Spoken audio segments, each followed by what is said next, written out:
Oh, Tempting Gauntlet. Yeah, let me pull that up. Yep. Okay. So 20% max HP, 3 speed, 8 dodge, obviously 25% stress, and 10 virtue.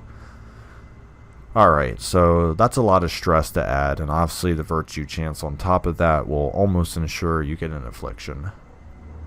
The Tempting Goblet, it's a bad trinket. Let me say, if you're not veteran at the game, I'll say, and I'm not saying you're bad, but eventually, if you play Darkest Dungeon to a certain point, you really learn how to kill parties based on your party's weaknesses. And I usually try to take care of stress damage dealers. And my reasoning for that is, in Darkest Dungeon, your HP increases, your damage increases, but the one thing that never increases is your stress pool. It will always stay at 200. And it's not like you take less stress as you go into higher levels. You have to depend on trinkets and abilities to do that. But your raw pool always stays 100. Therefore, when people do 25 stress, that's now 25%. But if they do 10... to show this, if they do 10 damage and let's say Apprentice, that hurts. But if they do 25 damage and Champion, that might be only like a third of your HP, depending on the individual. But 10 stress in Apprentice and 25 stress in Champion, it's not like your pool got bigger, so it's just 10% to 25%. If they do that twice in a row, you're already sitting at 50% stress. So you really just need to focus on individuals that do the stress, because they just do so much more. The candle, the room of air is so much smaller that you need to act in a more efficient manner. Which is why, actually, in the ruins here, I almost always kill the royalty, because they can do a lot of stress damage. And I don't think I've fought too many bone royalty yet, but I will definitely show you, once I get into a fight of them, how I'm going to handle them. Because it's very important on how you handle bone royalty. Yeah, so, alright, so tips about that. Welcome to the stream, by the way. Yeah, so tips about champion level. It's very intimidating, and it's not even going to be just for your first time. It's going to be until you beat all the bosses. It's going to be intimidating right up until the end. I'm just trying to prep you that it doesn't really get significantly better until you beat the last of the bosses, essentially. So the biggest tip I can give is make sure your people that are going to go into champion level areas are geared with the best skills and equipment. That's a start. And what I recommend is that you really understand good party compositions, and that's a pretty loaded statement in which I just said there. Because in veteran dungeons, I argue you can get away with some pretty bad team comps and not know it, because you don't really know what works and doesn't work until you face the best of the best. And once you add in the new creatures that you're going to fight within champion level dungeons, you're going to start fighting the best of the best, and you'll find out real soon how well you've been planning. So just try to find some compositions where if you like really breeze through a veteran level dungeon, that's probably a good sign you're ready to go to veteran. To champion. Not necessarily, because obviously luck and RNG depends. And the new guys, the Viragos, Bone Bears, Squiffy Gas, and Skivers and the Warrens, they're really going to completely change fights. And with that complete change in fight, the composition you might like actually may no longer be good. And once again, that's going to be one of those things you have to observe, because I'm not really sure what you like to do. So that's why I can't exactly completely help you on at least team compositions. But I can warn you that champion will show your weakness. And also try to remove every negative battle quirk. So if you have things that affect like the town, for example, like, oh, they can only stay in the bar, or they can, only go to the brothel, whatever, those aren't battle related, those are just more annoying stress related. But anything like perfectionist, zoophobia, what else, imposter syndrome, anything that really inflicts people's decisions within battle, you need to get rid of them. Top 3 party comps. Alright. Just make sure you have the best gear, skills, and negative battle quirks removed. and you should be on a better foot. It will take some time just to learn the enemies in the new comps, but after that you should be good. Now, regarding what I feel the top 3 party comps, man, that's tough, because there's a lot of good party compositions, and the more I play the game, the more I just keep finding new ones I essentially like. But I think, oh man, because there's some parties where the amount of damage you do is just so gross that I would consider it like a top tier party composition.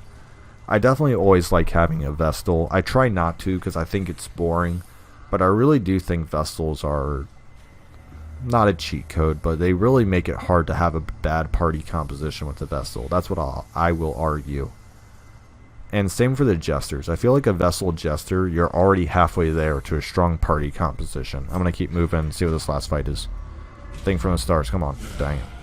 We'll have to go hunting again. Yeah, so I don't know if I would say this one's top tier 3, but it works because you actually got the dodge and stress reduction in the men at arms. Therefore, you don't need a reliable stress heals. And then I can also riposte for him. And then you got the shield breakers, who are decent damage and can also get through protection. Therefore, they're not really rendered useless once you fight people with protection, and the row diversity and movement is insane. So yes, my damage dealers are very versatile. My third position can move as well. And like I said, I can increase dodge, hence I can deal with individuals that are stealth. And then what I'll do is I'll riposte so I can hit the guys now stealth. Top tier, I think Shield Breaker is debatably like number 1, and I think the only reason why I wouldn't put her number 1 is because she can't heal. Like, if she had like 1 self heal, I think it would be game over. It would just be too disgusting. I mean, she's got great accuracy, great power, great row versatility, great skill. I mean, everything about her is just phenomenal. She's such a broken character. I think if you add a shield breaker to any party, it's never gonna ruin it. But kind of getting back to even break stealth. Yeah, so you can even break stealth. Yeah, it's so silly what she can do. It really is. That's why I have, I think, like 4, because like Crimson Court DLC, I was like, yeah, we're just gonna ignore all that protection you guys got there. But I'm gonna, while I'm out of the dungeon here, I'll assemble some parties I really like that I consider like my top 3 to go to. She can break guard. Oh yeah, she's the only one? I think she is. I think the breaking guard mechanic didn't come until her.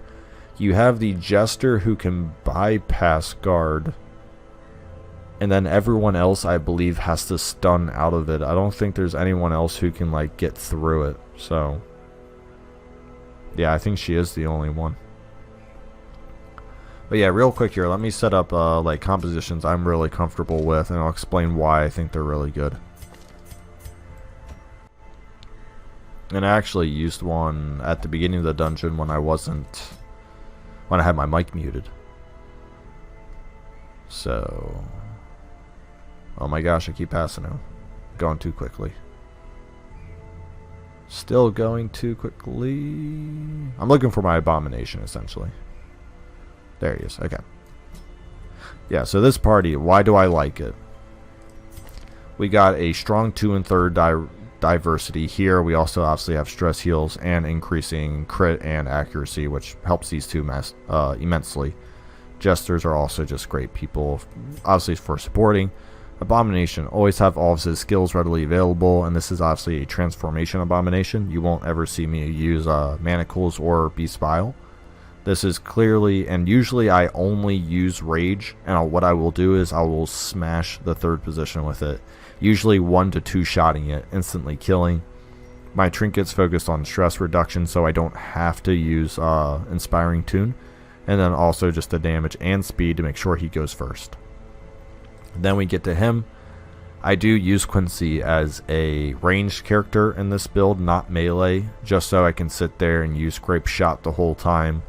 This build essentially decimates positions 2 and 3. and the reason why that's so good is usually position 1 is a HP damage dealer, which the Vestal will heal. 4th position is technically usually a stress damage dealer.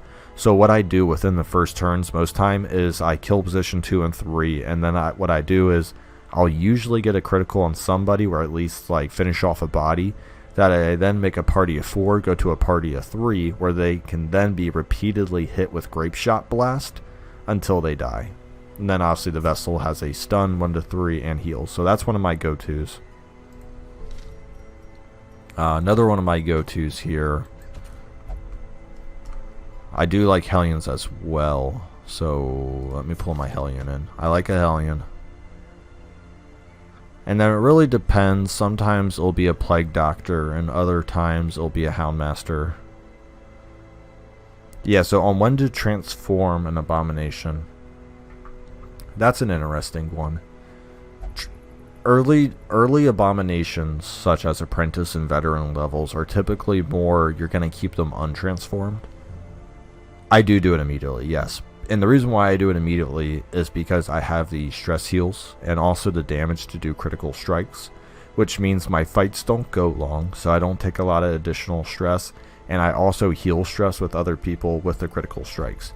But the reason why you haven't really seen me in Abomination, my most recent campaign, is I have no guarantees to critically strike, and I have no good ways to remove stress. So transforming the Abomination is not good in the early game. If you get to the later game and you have the means to remove stress, I would highly recommend doing that.